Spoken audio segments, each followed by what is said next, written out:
Seorang gadis diculik, dan pelaku meninggalkan sebuah surat tebusan dan meminta orang tua korban untuk memberikan uang sebesar $10.000 yang kemudian harus disimpan di jalur setan.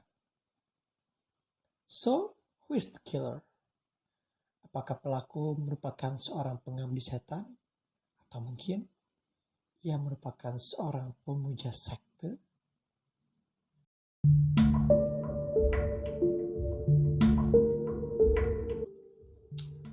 Halo guys, welcome back to my channel. Gue Rizky Ganteng, and as usual, gue bakal mengajak lu semua buat menjelajahi gimana bahasa bisa dipakai buat mengungkap identitas seseorang. Di video ini, pertama-tama gue bakal ungkapin dulu summary kasusnya kayak gimana. Lalu setelah itu gue bakal memperlihatin hasil analisis teksnya ya, khususnya di sini tuh. Tentunya bagi lu semua misalkan udah tahu kasusnya, boleh di skip aja dan langsung ke bagian analisis teks. So, tanpa basa-basi, let's choose to the cases.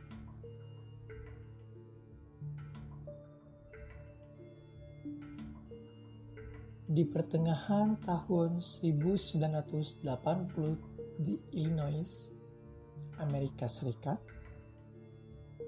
kepolisian setempat sedang berusaha untuk memecahkan suatu kasus penculikan.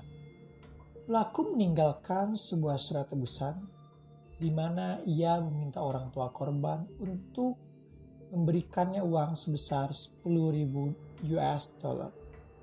Dan ia pun meminta agar uang tersebut diletakkan di Devil Strip atau secara harfiah bisa kita maknai sebagai jalur setan. Polisi memiliki daftar kemungkinan tersangka. Namun, mereka kesulitan untuk mempersempit list tersangka yang ada di daftar tadi. Untuk memecahkan misteri tersebut, polisi pun meminta bantuan seorang ahli linguistik forensik bernama Roger Shai, di mana ia diminta untuk menganalisis surat tebusan yang ditinggalkan oleh sang pelaku. Perlu diketahui, catatan yang ditinggalkan sang pelaku ditulis menggunakan pensil dan tulisannya pun seperti tulisan cakar ayam. Nah, jadi tulisan cakar ayam itu seperti ini. Lalu, isi dari catatan tersebut yaitu bisa dilihat ya di gambar. Oke. Nah, bagi kalian semua misalkan pengen ikut analisis juga, kalian bisa tinggalkan hasil analisis kalian di kolom komentar dan nanti kita akan ungkap bersama-sama di bagian analisis. Sebenarnya hal apa yang jadi kejanggalan dalam surat tersebut? Atau hal apa yang bisa memberitahu seorang ahli linguistik forensik terkait identitas seseorang melalui surat tebusan tadi. Setelah mempelajari surat tersebut, Shai pun bertanya kepada pihak kepolisian. Dari list tersangka yang ada, apakah terdapat seseorang yang memiliki karakteristik? Pertama, ia berpendidikan tinggi, dan yang kedua, ia lahir di Akron, Ohio. Mendengar hal tersebut, pihak kepolisian pun terkejut. Kenapa? Karena dari list kemungkinan tersangka yang dimiliki oleh mereka, terdapat satu orang yang cocok dengan karakteristik yang diungkapkan oleh Shai tadi. Setelah orang dengan ciri-ciri tadi diinterogasi oleh kepolisian, ia pun mengakui kejahatan.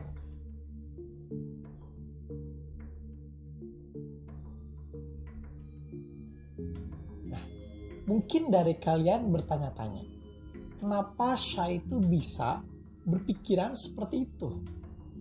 Kenapa ia tuh bisa membuat kesimpulan yang langsung to the point dan bahkan membuat kepolisian pun langsung dapat menangkap pelaku kejahatan ini. Nah, oleh karena itu di bagian ini mari kita bahas analisis surat yang menjadi landasan pikiran oleh Shai. Oke, nah mungkin karena takutnya kalian malah kebingungan nanti ya kalau kita lihat dari surat yang bentuk pakai tulisan cakar ayam. Nah, jadi ini hasil transkripnya yang gue bikin. Nah, dimana tulisannya seperti ini ya. Do you ever want to see your precious little girl again? Put 10,000 cash in a diaper bag. Put it in the green trash can on the Devil's Strip at corner 18 and Carlson. Don't bring anybody along. No cops. Come along. I'll be watching you all the time. Anyone with you? Deal is off. And daughter is dead. Nah, lalu ini merupakan hasil terjemahannya. Apakah kalian ingin melihat putri kesayangan kalian lagi? Simpan 15 juta uang rupiah cash dalam diaper bag. Diaper bag itu tas perlengkapan bayi ya. Nah, lalu simpan tas tersebut di tong sampah hijau di jalur setan di sudut ke-18 dan Carlson. Jangan bawa siapapun. Jangan bawa polisi. Datang sendiri. Gue bakal perhatiin gerak-gerik lu, katanya setiap saat. Lalu bawa orang lain. Perjanjian ini gagal dan putrimu pun akan meninggal. Nah, itulah isi dari kandungan suratnya itu. Nah, sekarang mari kita lihat ya, tentunya surat yang original ya, karena surat yang bahasa Indonesia bakal beda maknanya. Nah, jadi di sini kita bisa melihat bahwa pertama, penggunaan kata kan dan penggunaan kata cops merupakan cara pelaku untuk menyamarkan latar belakang pendidikannya. Ditambah dengan tadi ya, karakteristik tulisannya yang ditulis menggunakan tulisan cakar ayam. Nah, lalu kenapa Rasha itu bisa berpikir seperti ini? Jadi ia tuh berpikir karena ketika sang pelaku mencoba untuk menulis kata precious, nah ini, lalu kata diaper, nah lalu kata watching. Nah, justru di kata ini tuh, di ketiga kata ini pelaku tidak melakukan kesalahan ejaan. Kan? Kalau misalkan di kata kan dan cops itu kan harusnya kan itu CAN ya. Nah, trash can kan. Dimana no cops itu cops pakai C ya atau C. Nah, di sini dia tuh melakukan kesalahannya tuh di yang nggak biasa typo-nya tuh. Nah, bahkan kata shy itu typo yang terjadi dikatakan lalu di kata cops dan kata daughter ini tidak lumrah terjadi untuk typo yang dilakukan oleh mereka yang memiliki pendidikan rendah. Seperti itu. Ditambah, kalian pun bisa melihat bahwa dalam surat ini pelaku menggunakan titik dan komanya itu sangat rapi. Maksudnya itu seperti ini. Don't bring anybody along. Di sini pelaku menggunakan apostrof. See? Kalau ia berpendidikan rendah, mungkin aja dia pakai apostrof juga, tapi kadang kita nggak pakai apostrof. Nah, itu salah satu kemungkinan.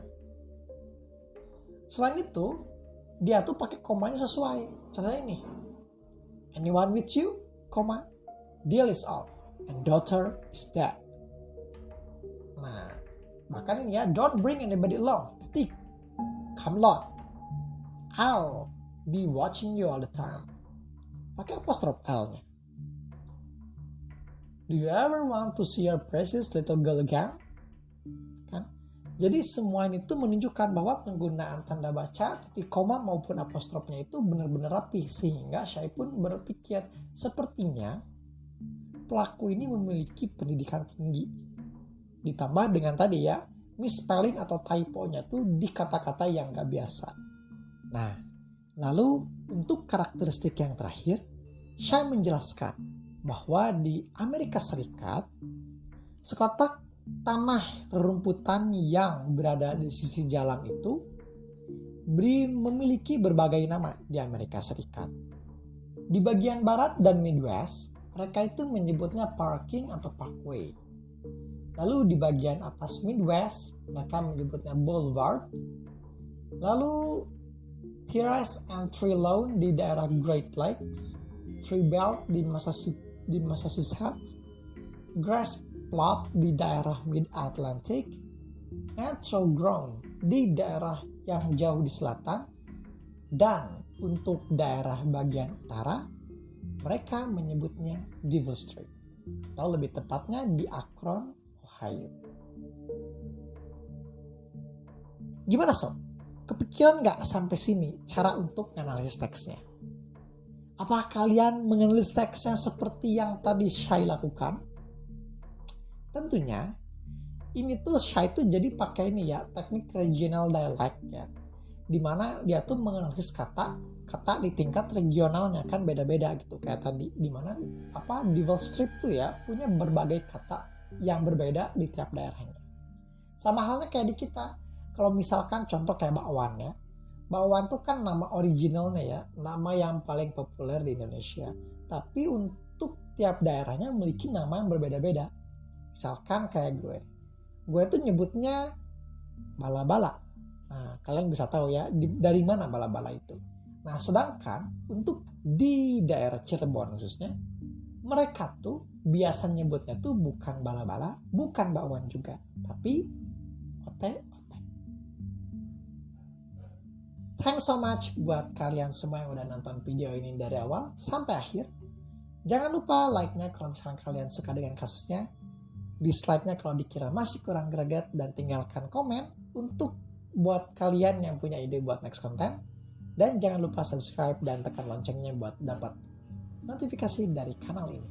See you on the next video. Gue Rizky Ganteng, and here I speak for myself.